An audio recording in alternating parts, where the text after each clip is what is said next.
1981ರಿಂದ ಕಾಡುಗೋಡಿಯ ಸತ್ಯಸಾಯಿ ಬಾಬಾ ಕಾಲೇಜಿನಲ್ಲಿ ವ್ಯಾಸಂಗ ಮಾಡಿದ್ದಾರೆ.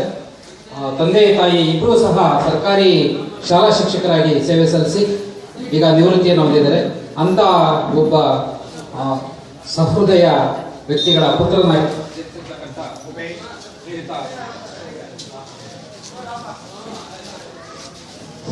ಅಂಜನ್ ಕುಮಾರ್ ಅವರು 1985ರಿಂದ ಬ್ಯಾಂಕಿಂಗ್ ಕ್ಷೇತ್ರದಲ್ಲಿ ಸೇವೆ ಸಲ್ಲಿಸ್ತಾ ಇದ್ದಾರೆ. ಪ್ರಸ್ತುತ ಭಾರತೀಯ ಸ್ಟೇಟ್ ಬ್ಯಾಂಕ್ ಚಂದ್ರಸಂದ್ರ ಶಾಖೆಯಲ್ಲಿ ಕರ್ತವ್ಯ ನಿರ್ವಹಿಸ್ತಾ ಇದ್ದಾರೆ. ಇವರು ಕನ್ನಡ ಪರ ಕೆಲಸಗಳಲ್ಲಿ ಸಕ್ರಿಯವಾಗಿ ತೊಡಗಿಸಿಕೊಂಡು ವ್ಯಕ್ತಿತ್ವ ವಿಕಸನದ ಬಗ್ಗೆ ಶಾಲಾ ಕಾಲೇಜುಗಳಲ್ಲಿ ಸಂಪನ್ಮೂಲ ವ್ಯಕ್ತಿಯಾಗಿಯೂ ಸಹ ಕರ್ತವ್ಯ ನಿರ್ವಹಿಸಿ ಅಪಾರ ಮೆಚ್ಚುಗೆಯನ್ನು ಪಡೆದಿರುತ್ತಾರೆ. ಕಾಡುಗೋಡಿ ಜನತೆಯ ಸಾಮಾಜಿಕ ಮತ್ತು ಆರ್ಥಿಕ ಪ್ರಗತಿಯಲ್ಲಿ ಪ್ರತ್ಯಕ್ಷ ಆಗಿ ಪರೋಕ್ಷವಾಗಿ ಕೈಜೋಡಿಸಿದ್ದಾರೆ. ಇವರು ಸರಳ ಹಾಗೂ ಸಜ್ಜನಿಕೆಯ ವ್ಯಕ್ತಿತ್ವ ಉಳ್ಳವರಾಗಿದ್ದು ಅವರು ನಮ್ಮ ಇದು ವೇದಿಕೆಯ ಅನೇಕ ಕಾರ್ಯಕ್ರಮಗಳಲ್ಲಿ ಸಹ ಬಂದು ನಮಗೆ ಈ ಒಂದು ಕಾರ್ಯಕ್ರಮಗಳಿಗೆ ಅಪಾರ ಮೆಚ್ಚುಗೆಯನ್ನು ಸಹ ಸೂಚಿಸಿದ್ದಾರೆ. ಅವರಿಗೆ ಈ ಒಂದು ಸಂದರ್ಭದಲ್ಲಿ ನಮ್ಮ ವೇದಿಕೆ ವತಿಯಿಂದ ಒಂದು ಕಿರು ಸನ್ಮಾನ್ಯ ಶ್ರೀ ಅಂಜನ್ ಕುಮಾರ್ ಅವರು ಈ ಸನ್ಮಾನವನ್ನು ಸ್ವೀಕರಿಸಬೇಕಂತ ಈ ಮೂಲಕ ಕೊಡ್ತಾರೆ.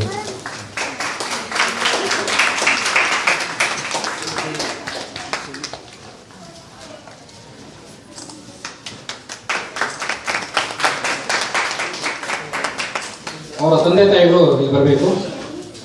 ಫೋಟೋ ಸೆಷನ್ ಹಾಗೆ ಶ್ರೀಮತಿಯವರು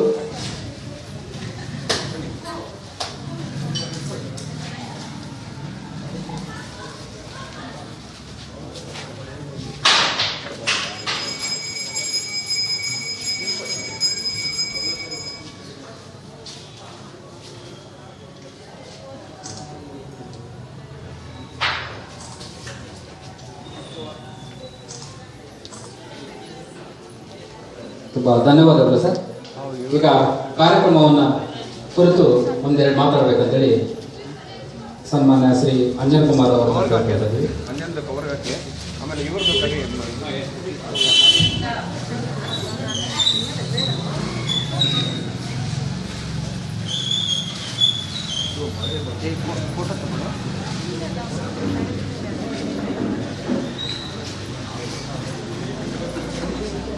ನಮಸ್ಕಾರ.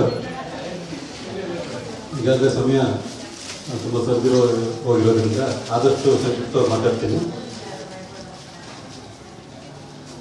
ಮೊದಲಿಗೆ ಕಾರ್ಯಕ್ರಮದ ಬಗ್ಗೆ ನಾವು ಯಕ್ಷಗಾನದ ಬಗ್ಗೆ ಶಿವರಾಮ್ ಕಾರಂತರ ಪುಸ್ತಕಗಳಲ್ಲಿ ಓದಿದ್ವಿ, ಯೂಟ್ಯೂಬ್ ಮತ್ತು ದೂರದರ್ಶನಗಳಲ್ಲಿ ನೋಡಿದ್ವಿ. ಅದೆಲ್ಲ ಮಾವಿನ ಹಣ್ಣಿನ ಚಿತ್ರ ನೋಡಿದಾಗಿರ್ತಾ ಇತ್ತು. ಮಾವಿನ ಹಣ್ಣಿನ ಸವಿದ್ರೆ ಅದು ನಿಜವಾದ ಸವಿ ಗೊತ್ತಾಗುತ್ತೆ. ಇದನ್ನು ಈ ಅವಕಾಶ ಕಲ್ಪಿಸಿಕೊಟ್ಟ ಜನಪದ ವೇದಿಕೆಯ ಕಾರ್ಯಕರ್ತರಿಗೆ ನಾನು ತುಂಬ ಆಭಾರಿಯಾಗಿದ್ದೇನೆ. ಈ ಕಾರ್ಯಕ್ರಮ ತುಂಬ ಅದ್ಭುತವಾಗಿ ಬಂತು. ಫೋರಾ ಫೌಂಡೇಶನ್ನ ವಿದ್ವಾನ್ ಶ್ರೀ ಶಂಕರ್ ಭಟ್, ರಾಜೇಶ್ ಆಚಾರ್ಯ ಮತ್ತು ಸಂಘಟಕರಿಂದ ತುಂಬ ಅದ್ಭುತವಾದ ಕಾರ್ಯಕ್ರಮ. ಇದು ನೋಡೋರ್ಗು ಇಷ್ಟು ಚೆನ್ನಾಗಿರುತ್ತೆ ಅಂತ ಅಂದ್ಕೊಂಡಿರಲಿಲ್ಲ. ಅದನ್ನು ಗಮನವಿಟ್ಟು ಕೇಳಿದವ್ರಿಗೆ ಆ ಭಾಷೆಯ ಸವಿ ಗೊತ್ತಾಗುತ್ತೆ. ರಾಮಾಯಣ ಮಹಾಭಾರತ ಇದೆಲ್ಲ ಒಂಥರ ಚಿನ್ನದ ಗಣಿ ಇದ್ದಾಗೆ. ಅದರಲ್ಲಿ ಅಗದಷ್ಟು ನಮಗೆ ಮುತ್ತು ರತ್ನ ಚಿನ್ನ ಸಿಗುತ್ತೆ. ಅದನ್ನ ಅಗದು ಅದನ್ನು ಸುಂದರವಾಗಿ ಕಾಣುವುದಕ್ಕೆ ಪ್ರಯತ್ನ ಪಟ್ಟಂಥ ಈ ತಂಡದವರಿಗೆ, ಇವರೆಲ್ಲನೂ ಸಂಸ್ಕೃತದ ಶಿಕ್ಷಕರು, ಇಷ್ಟು ಕಷ್ಟಪಟ್ಟು ಇಷ್ಟು ದೂರ ಬಂದು ನಮಗೆಲ್ಲನೂ ಇಷ್ಟು ಚೆನ್ನಾಗಿ ಪ್ರೋಗ್ರಾಮ್ ಕೊಟ್ಟು ಇದರ ರುಚಿ ತೋರಿಸಿದವರಿಗೆ ನಾನು ಮತ್ತೊಮ್ಮೆ ತುಂಬ ಧನ್ಯವಾದಗಳು ಅರ್ಪಿಸ್ತೇನೆ. ಮತ್ತು ಕೇಶಮೂರ್ತಿ ಅವರು ಹೇಳ್ತಾ ಇದ್ರು, ಈ ಜನಪದ ಕಾರ್ಯಕ್ರಮಗಳನ್ನ ಕಾಡುಗೋಡಿ ವಿವಿಧ ಜಾಗಗಳಲ್ಲಿ ಮಾಡ್ತೀವಿ ಅಂತ. ಒಂದೇ ದಿವಸ ಬೇರೆ ಬೇರೆ ಜಾಗದಲ್ಲಿ ಮಾಡ್ತಿರೋದು ಗೊತ್ತಿರಲಿಲ್ಲ. ಮತ್ತೆ ಅಂಜನ್ ಕುಮಾರ್ ತಪ್ಪಿಸ್ಕೊಂಡ್ರೆ ಇನ್ನೊಬ್ರು ಸ್ಟ್ಯಾಂಡ್ ಬೈ ಇಟ್ಟಿದ್ರು ಅಂಜನ್ ಕುಮಾರ್ ಅಂತ. ನಮ್ಮ ಚಿಕ್ಕ ಅವ್ರ ಮಗ ಹೆಸರು ಅಂಜನ್ ಕುಮಾರ್ ಅಂತ. ಈ ಸಾಂಸ್ಕೃತಿಕ ವೇದಿಕೆ ಅದು ತುಂಬ ಹಿನ್ನೆಲೆ ಇದೆ. ಸುಮಾರು 1980ನೇ ಇಸ್ವಿನಲ್ಲಿ ಒಕ್ಕೋಟೆನಲ್ಲಿ ನಾನು ಓದ್ತಾ ಇದ್ದಾಗ ಒಂದು ತಾಲೂಕು ಮಟ್ಟದ ಕಾಂಪಿಟೇಷನ್ ನಡೆಯಿತು. ಅಲ್ಲಿ ಇಲ್ಲಿನವರು ಕೇಶಮೂರ್ತಿ ಸಂಗಡಿಗರು, ಯಾರು ಬಿ ಎಲ್ ಚಿಮರಾಯಪ್ಪ, ಮುಕುಂದ್ ಕುಮಾರ್, ಶ್ರೀರಾಮ್ ಇವ್ರನ್ನೆಲ್ಲ ಅಲ್ಲೇ ನೋಡಿದ್ದೆ. ನನಗೆ ಗೊತ್ತಿಲ್ಲ, ಅವಾಗೆಲ್ಲ ಹೊಟ್ಟೆ ಅವ್ರು ಕೊಡ್ತಾ ಇದ್ದೆ. ಯಾರೋ ಬಂದು ಎಲ್ಲ ಪ್ರೈಸ್ಗಳೆಲ್ಲ ದೊಡ್ಕೊಂಡು ಹೋಗ್ತಾ ಇದ್ದಾರೆ, ನಮ್ಮವ್ರಿಗೆ ಯಾರು ಬಿಡ್ತಾ ಇಲ್ಲ ಅಂತ. ಆಮೇಲೆ 80ನೇ ಇಸ್ವಿಗೆ ಈ ಕಡೆ ಕಡ್ಗೋಡಿಗೆ ಬಂದು ಆ ಕಾರ್ಯಕ್ರಮಗಳನ್ನೆಲ್ಲ ನೋಡಿ ತುಂಬ ಹಿನ್ನೆಲೆಯಲ್ಲೇ ಇದ್ದೆ ನಾನು. ತುಂಬ ಕಾರ್ಯಕ್ರಮಗಳನ್ನೆಲ್ಲ ನೋಡಿ ಅದನ್ನು ಅನುಭವಿಸ್ತಾ ಇದ್ದೆ ಅಷ್ಟೇ.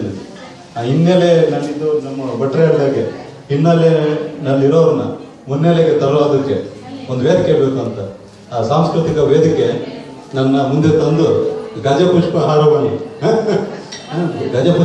ಹಾಕಿ ನನಗೊಂಥರ ಬಲ ಕೊಟ್ಟಿದ್ದೀರಿ.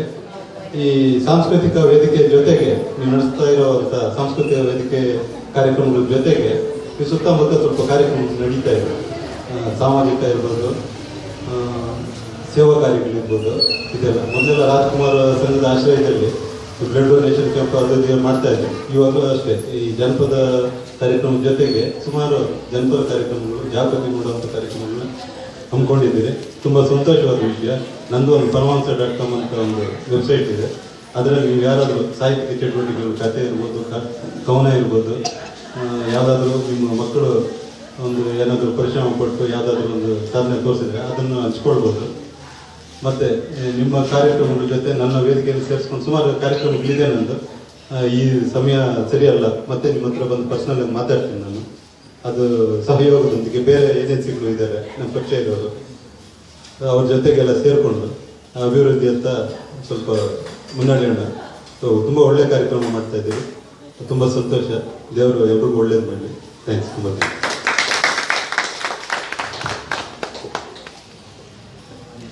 ಕಾರ್ಯಕ್ರಮವನ್ನು ಪೂರ್ಣವಾಗಿ ಅತಿಥಿಗಳಾಗಿ ಬಂದು ಪೂರ್ಣವಾಗಿ ಕೇಳಿಸ್ಕೊಂಡು ಅದರ ಸವಿವರವಾಗಿ ಅದರ ಬಗ್ಗೆ ತಿಳಿಸಿಕೊಳ್ತಕ್ಕಂಥ ಶ್ರೀಯುತ ಅಂಜನ್ ಕುಮಾರ್ ಅವರು ತುಂಬ ಸರಳ ಸಜ್ಜನಿಕೆ ವ್ಯಕ್ತಿತ್ವ